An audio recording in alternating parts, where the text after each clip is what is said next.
I paid him over $12,000 for one-on-one coaching. I still wake up like very early. I'm like a 4:30, 5:30 person. Oh, wow. My weddings right now start at $4,500. I would expect no income for anywhere between like 6 to 12 months. Hey guys, it's Charlie. I'm here in sunny Southern California. In today's video, I'll be interviewing 4 successful solopreneurs, asking them for advice on how they started their own businesses. Now, most of my guests had a 9-to-5 job before going into entrepreneurship. So if you are looking to start your own business, then you're gonna find this video extremely valuable. Every single interview was a mini mentor session, basically. And so I really hope you guys find this video valuable. Let's go talk to our guests. So what's your name, age, and what do you do? My name is Allan. I am 28, turning 29 soon, and I'm a freelance Braze consultant. What does that mean? So Braze is a marketing automation software. I used to work at Braze as a customer success manager, helping my customers learn how to use the product better. And I decided, why not try it on my own? So I went out on my own. I'm doing that as a freelancer, just providing Braze services to marketing teams. How's it been going? 2023 was my first full year, and after finishing that full year, I felt pretty confident. Like, the first 6 months, I was a little scared that it wasn't gonna go anywhere, but at this point, like, I don't have those kind of worries anymore. It's more about like, how do I grow the business or scale the business? So how did you get your first, let's say, 10 clients? So they have a customer forum where Braze customers will post questions and like ask for help, and I'm in there replying to every single messages, just making sure my name is out there. After about 6 months, they started becoming like introductions and referrals and inbound leads. What made you decide to take that leap from like leaving your job and then just going out on your own? One, I was starting to get a little tired of like being limited to,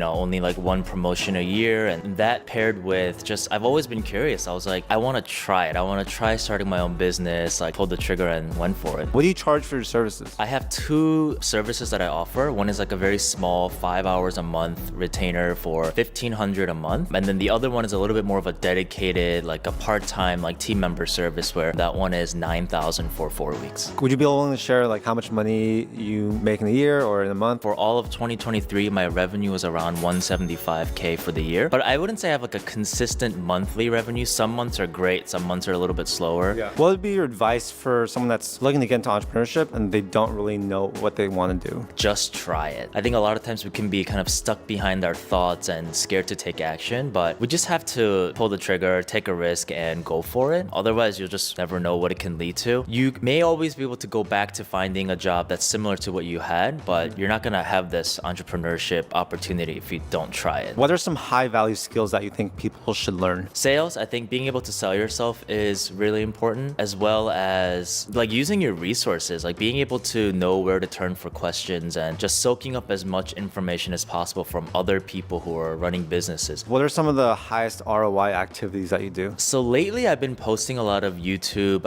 educational training videos. Okay. I'm able to answer one question for potentially tons of people by putting the tutorial out there. From like a personal perspective, just trying to save time on anything as possible. So I use like meal delivery service where I get like home cooked meals, so I don't spend time cooking or groceries. Huge time saving. I definitely recommend it. Which one do you use? Eat Naked LA. I found them at a fitness event, and I just get 12 meals delivered to my door every Sunday. So how much is it per meal? I pay about $150 for 12 meals every week, so 12 to 13 bucks a meal. What else do you do personally to save time? Instacart actually is something I started using. Before I was like, oh, these are such upcharged high-priced grocery items. Like I can just go to Costco and get them myself, but going to Costco is a big drive and parking is always a nightmare. So that's Instacart through Costco, right? Like through your Costco membership? So actually, you don't have to have a Costco membership to shop from Costco using your Instacart. Prices are higher, and that all goes into the service that you're receiving from Instacart. Yeah. How do you plan on growing your business in the next 5 years? I want to look into more services where it's scalable and just I can deliver to multiple people at once. That's why I'm thinking about YouTube videos, education content or courses, so I can maybe try to sell that digital product. What's your best advice for new entrepreneurs? It's helpful to have some financial stability going into your entrepreneurship journey. I would expect no income for anywhere between like 6 to 12 months. I think that will provide the peace of mind for you to comfortably give your full shot at entrepreneurship. Just go full in, like whatever it takes, try new things, step out of your comfort zone, like do things that you normally wouldn't do, and they'll always lead to some new unexpected opportunities. And the transition from 9 to 5 to working for yourself, what was that whole thing like for you? At first it was lonely for sure, because I was in a team of 6 people and I went to kind of working alone in my room the entire day. Lots of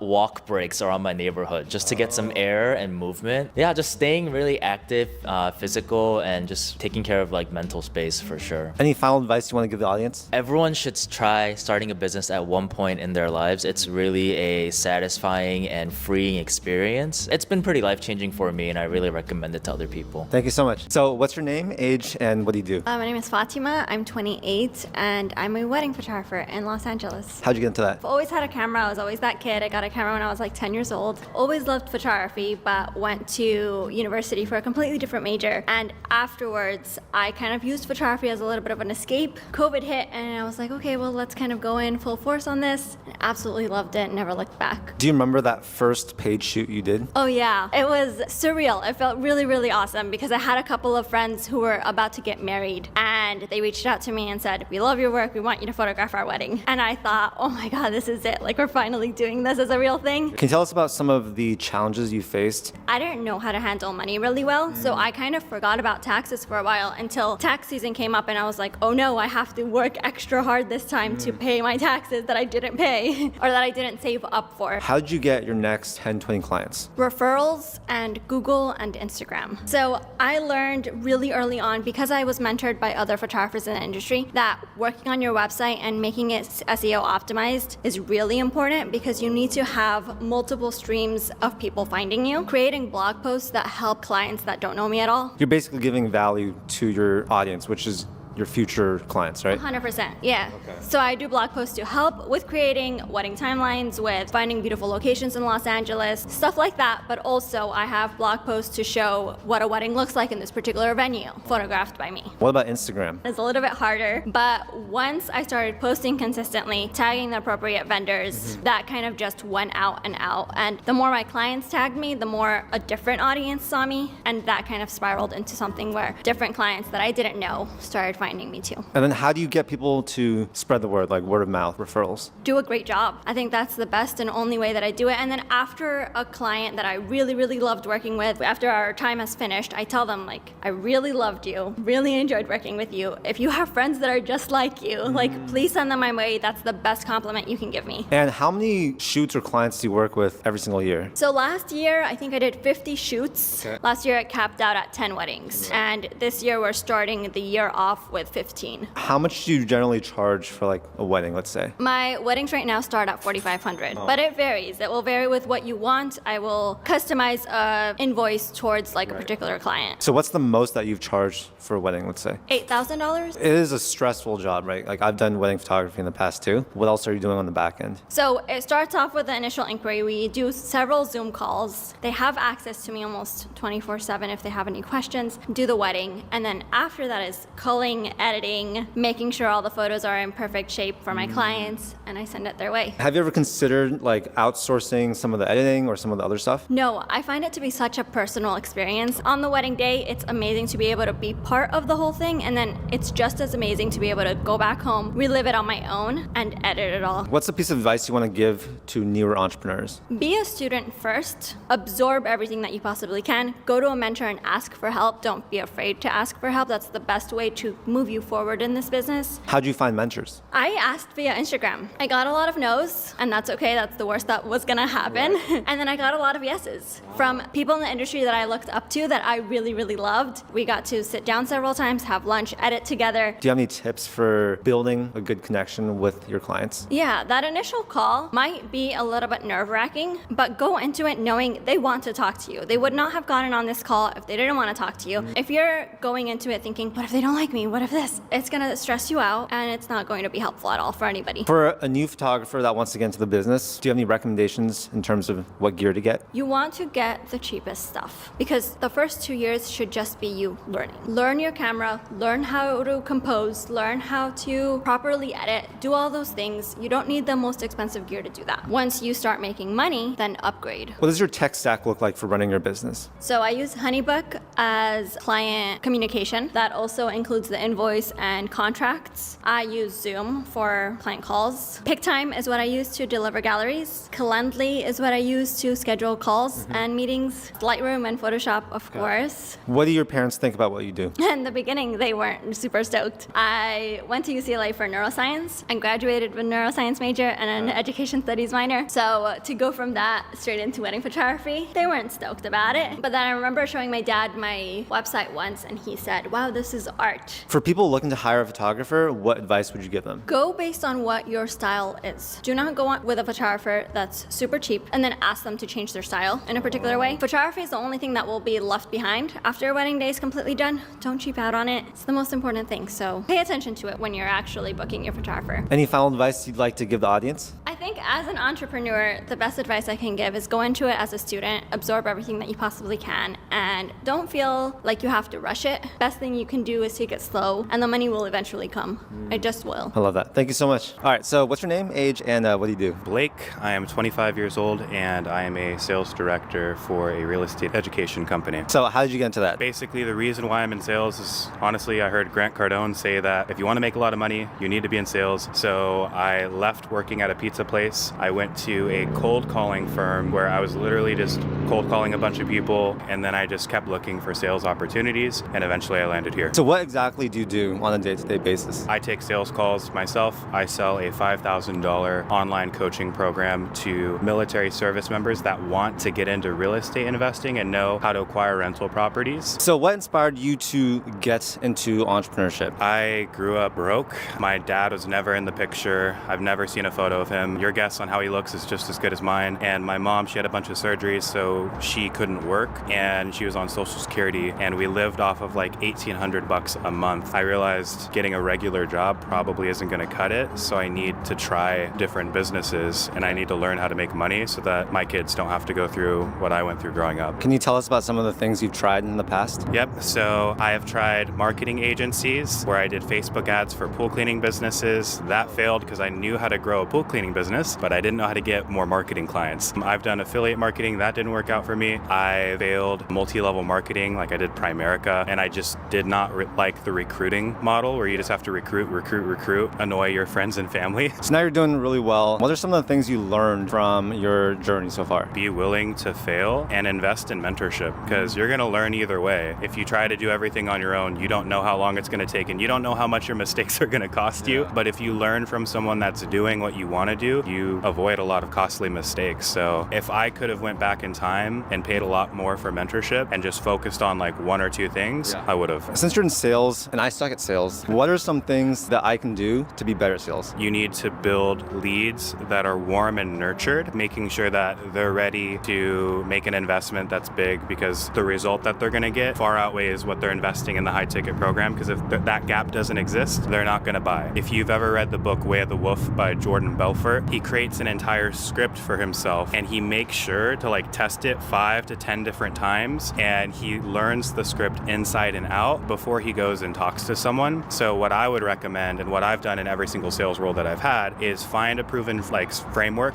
or sales script that works for you. Basically, you're going to practice that script, make it your own, and then you just follow that framework on every single sales call that you have. So for anyone that is working a 9-to-5 job and they want to get out of that and start working on their own, what would you tell them? You need to learn a skill, right? And I would hear that online so much, like, go learn a skill so that you can become an entrepreneur and make money and make 10K a month and travel the world. And I thought a lot of it was BS. If you can get good at sales, and if you can get good at marketing, and I think the third one, it's more of a long-term play, but content. I think those are like the 3 most valuable skills in today's economy that will give you the best shot at leaving a 9-to-5. What's the quickest and best way to learn sales? Watch call recordings of someone selling the thing you want to sell. Where can you find that? If you go to a company that knows what they're doing, they will typically have sales recording calls of the best closer, and literally just model that. If they don't have sales recording calls, if it's like selling cars, just like shadow and watch the best salesperson there and literally copy everything that they do. Could you share with us your favorite book? My favorite book of all time has to be Start From Zero by Dane Maxwell. I've read that book over 25 times. I've actually been able to develop a relationship with the author, and we actually partnered up in a SaaS opportunity. Failed that business too.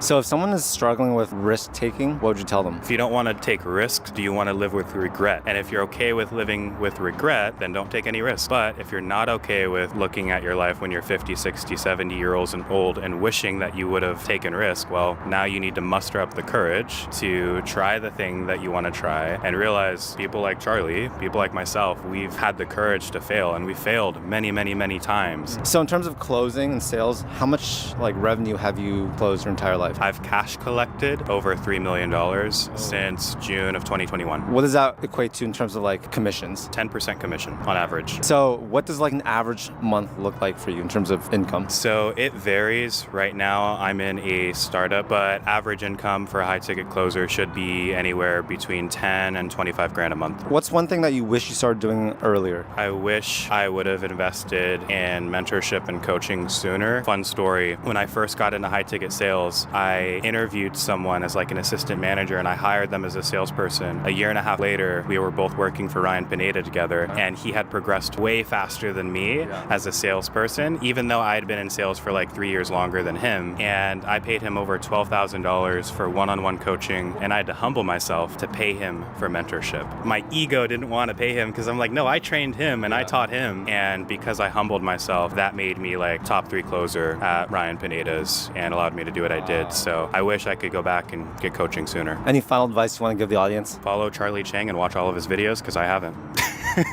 What's your name, age, and what do you do? Hi, I'm Nana. I'm 25 and I am a founder of a content agency. That's amazing. So what does your content agency do? So basically we work with CPG brands and we help them with their organic content strategy. So we do that part, and then we also do the creator like management part. And how long have you been doing that for? Only for like 5 to 6 months. So what were you doing before? Before that, I actually worked in private equity and I was also freelancing at the same time. So I was working on like the social media side for brands, also consulting and helping with strategy. That grew pretty quickly. So then I did that full time. I left my finance job. And then 5 months ago, I was like, I want to do an agency. So started that. What has been a big struggle that you've had to deal with in launching your business? Probably the biggest struggle would just be patience, because I think a lot of people think that things happen overnight and it can be quite easy to look on social media and think like you're not where you want to be. But if you're going to start anything, it takes a long time. It's a lot of resiliency, perseverance, and also not getting distracted. So not having that like shiny object syndrome. So how do you monetize? Like how does this business model work? So basically what we do is we have like a monthly subscription. Okay. So right now we're just trying to build like as many clients as we can before we kind of just focus on a few at once. But yeah, I would say that we work on a monthly retainer and that's how we make our money. Could you share the numbers of like how much it costs and stuff? Yeah, so the packages range. So it can start as low as like 4 figures and go up to 6 figures. Are you willing to share any revenue numbers? We're still quite small. So I'm going to be honest, like I would say we're probably hitting like over 10 to 20K a month. So it's not a lot, but that's great. We have great projections for the rest of the year. So what are some things that you're implementing this year to take your business to the next level? Putting myself out there on social media, going to more like in-person events, because something I struggled with was imposter syndrome, and I still do. So sometimes I feel like I get nervous or I don't want to really put myself out there or talk about the things that I'm doing because I feel like, oh, I'm not at that position to speak about it yet. Like, you have to start somewhere to get to your end point, and I have to just be okay with like, yeah, I'm in the beginning stages, but that's okay. I assume you've tried a lot of things.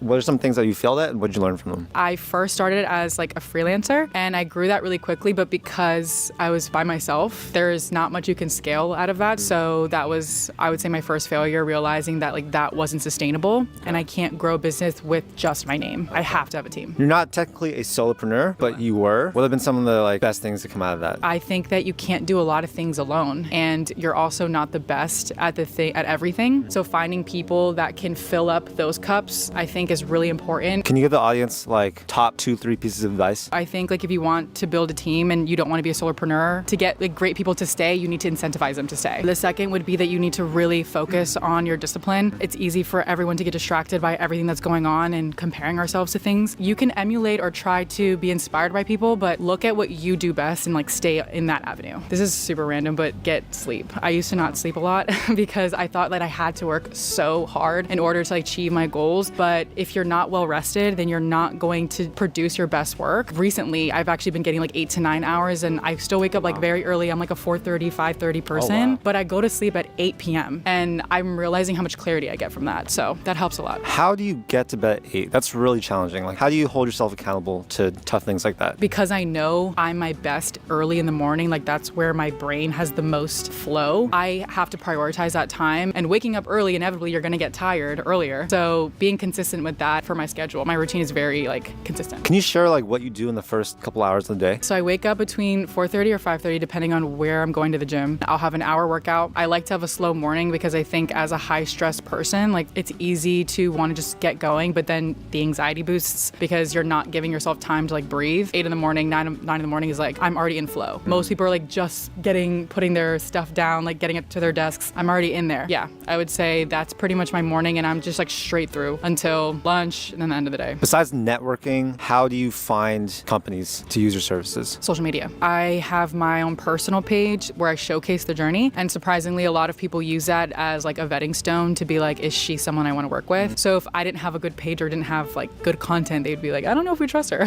For people that have a company or brand or whatever and they're looking to use content to scale their business, what advice do you have for them? You need to get really good at storytelling. You could be as value driven as possible in terms of information or education, but why would someone want to listen to you? Like, you have to be able to say something interesting by telling a story through your experience. Any last advice you want to give the audience? When it comes to entrepreneurship or even just creating content online, the first thing that people do is that they think about what other people will think. And I used to do that a lot, and I think that just prolongs the process. If you want to do something great, you got to put yourself out there. You got to be bold. So love that. Thank you so much. So hopefully you guys enjoyed the video. If you guys are thinking about starting your own business, I do want to say it's been one of the best things I've ever done in my life. If you have that entrepreneurial itch, you have to chase it. And so hopefully this video inspires you. It just really shows you that you don't need to build a huge company all by yourself at the start. Rather, solopreneurship, being your own boss, this is a great way to get into business. It's exactly what I did. It's what all these people did. And yeah, life is just so much better when you're an entrepreneur. If you guys got at least a little bit of value from this video, consider subscribing to the channel. I do a ton of videos just like this, and my whole goal is to help you guys become financially successful doing the things that you want to do. Thank you so much for your time, and I'll see you in the next video. Peace.